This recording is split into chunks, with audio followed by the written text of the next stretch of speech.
पाकिस्तान में सोमवार सुबह एक बड़ा रेल हादसा हुआ है। सिंध के डहारकी इलाके में दो ट्रेन आपस में टकरा गई। हादसे में करीब 30 लोगों के मारे जाने की खबर है और 50 से अधिक लोग घायल बताए जा रहे हैं। जानकारी के मुताबिक भिड़ंत मिल्लत एक्सप्रेस और सर सैयद एक्सप्रेस के बीच हुई।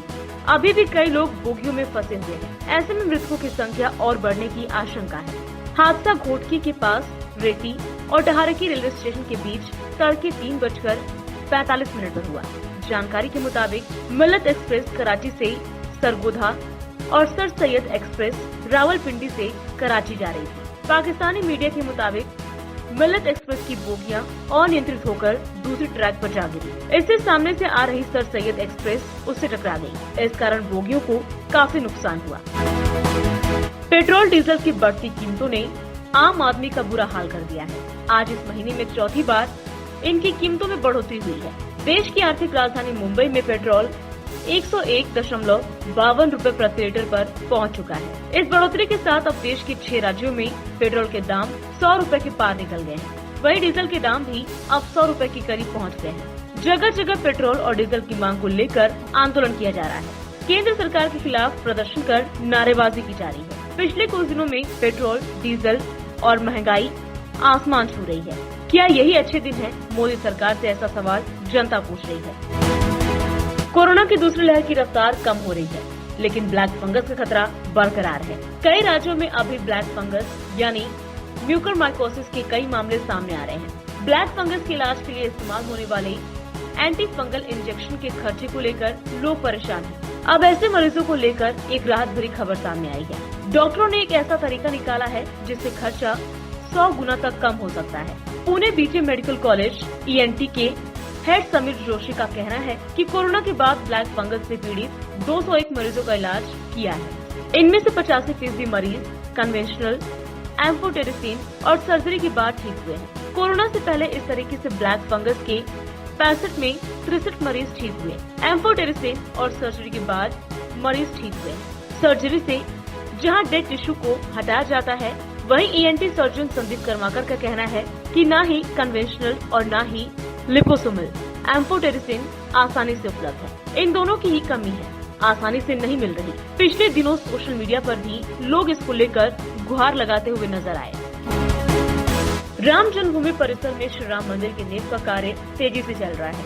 नींव के लिए खोदे गए 40 फीट गहरे गड्ढे को भरने के लिए लेयर डालने का काम प्रगति पर है। ऐसे 44 लेयर डालने के बाद 16 फीट ऊंचे चबूतरे पर भव्य राम मंदिर का गर्भगृह व मंडप आकार लेगा। इसी के समांतर ही राम मंदिर के कॉरिडोर का भी काम प्रारंभ किया जाएगा। लेयर डालने का काम अक्टूबर तक पूरा करने का लक्ष्य है। इसके बाद राम मंदिर के चबूतरे व कॉरिडोर का काम शुरू हो जाएगा। राम मंदिर निर्माण के लिए नींव भराई का काम देश के विशेषज्ञ इंजीनियरों की निगरानी में चल रहा है। नींव भराई के लिए खोदे गए 40 फीट गहरे गड्ढे को भरने के लिए लेयर डालने का काम संचालित है। श्री राम जन्मभूमि तीर्थ क्षेत्र ट्रस्ट के ट्रस्टी डॉक्टर अनिल मिश्र बताते हैं कि नींव भराई का काम अक्टूबर तक पूरा हो जाएगा। इसके बाद दिसंबर से राम मंदिर के चबूतरे व कॉरिडोर के निर्माण का काम शुरू होगा। 16 फीट ऊंचे चबूतरे पर भव्य राम मंदिर के मुख्य गर्भगृह और मंडप का निर्माण होगा। साथ ही इसी के समांतर कॉरिडोर का भी प्रारंभ होगा। गोवर्धन पर्वत की तलहटी में अपरा एकादशी पर्व पर भक्तों की आस्था चरम पर। भक्तों की लाडले गिरिराज धरन को 1.25 लाख आमों का भोग लगाया गया। फूलों से सजे श्रीगिरी मुखारबिंद की मनोहरी छवि के दर्शन की ललक से कोरोना का भी भय छूमंतर हो गया। ब्रज की वसुंधरा की भक्ति भावना भी अनूठी है। विश्व में पूजित योगीराज को ब्रज में लाड लड़ाया जाता है। ब्रजवासियों का सेवा भाव वात्सल्य में है। 8 प्रहार की अष्टयाम सेवा की जाती है। गिरिराज जी को 1.25 लाख आम के भोग के अनूठी छटा के दर्शन कर श्रद्धालु भाव विभोर नजर आए।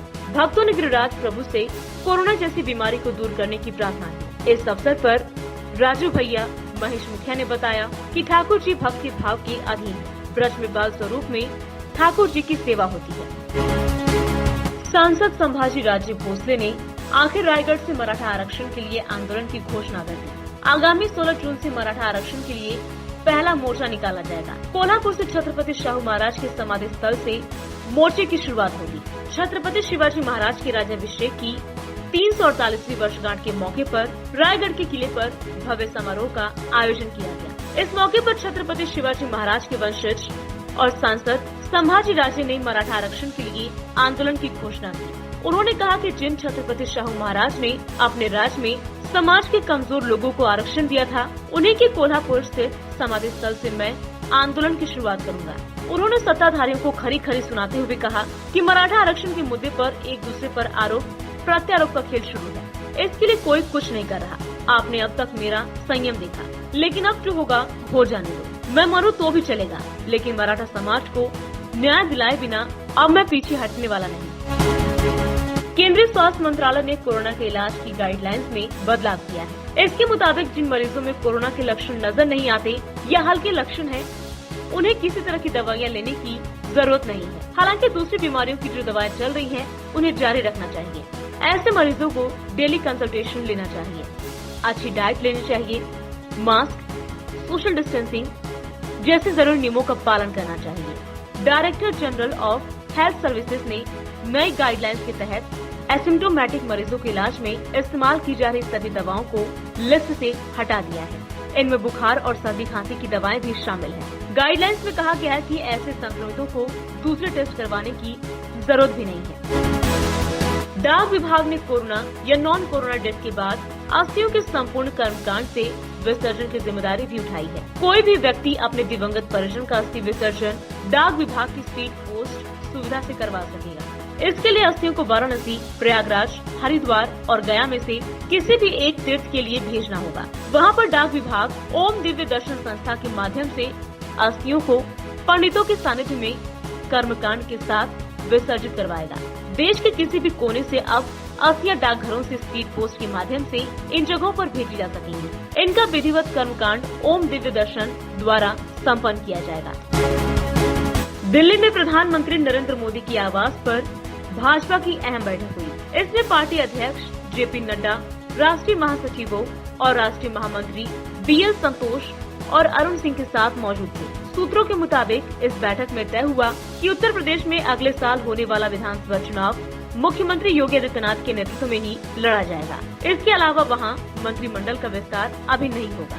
2022 विधानसभा चुनाव के लिए भाजपा अपने विधायकों का रिपोर्ट कार्ड तैयार कर रही है। परफॉर्मेंस के आधार पर ही टिकट का बंटवारा किया जाएगा। दरअसल कोरोना के केस बढ़ने और गंगा में लाशें बहने जैसी खबरों के बाद योगी सरकार की आलोचना हो रही थी। साल 2021 का पहला सूर्य ग्रहण 10 जून गुरुवार को लगने जा रहा है। इसी दिन ज्येष्ठ भावुका अमावस्या और शनि जयंती भी है। साथ ही इसी दिन धृति और शूल योग भी बनेगा। वैसे भी सूर्य ग्रहण को हिंदू धर्म में नकारात्मक प्रभाव डालने वाला बताया गया है। इसका असर सभी राशियों पर पड़ता है। इस बार भी ये ग्रहण राशियों पर शुभ अशुभ असर डालेगा। सूर्य ग्रहण की घटना ज्योतिष के अलावा वैज्ञानिक दृष्टि से भी महत्वपूर्ण मानी जाती है। ग्रहण के दौरान शुभ कार्यों की मनाही होती है। इसी दौरान मंदिर के कपाट बंद कर दिए जाते हैं। ग्रहण का प्रभाव सभी 12 राशियों पर पड़ता है।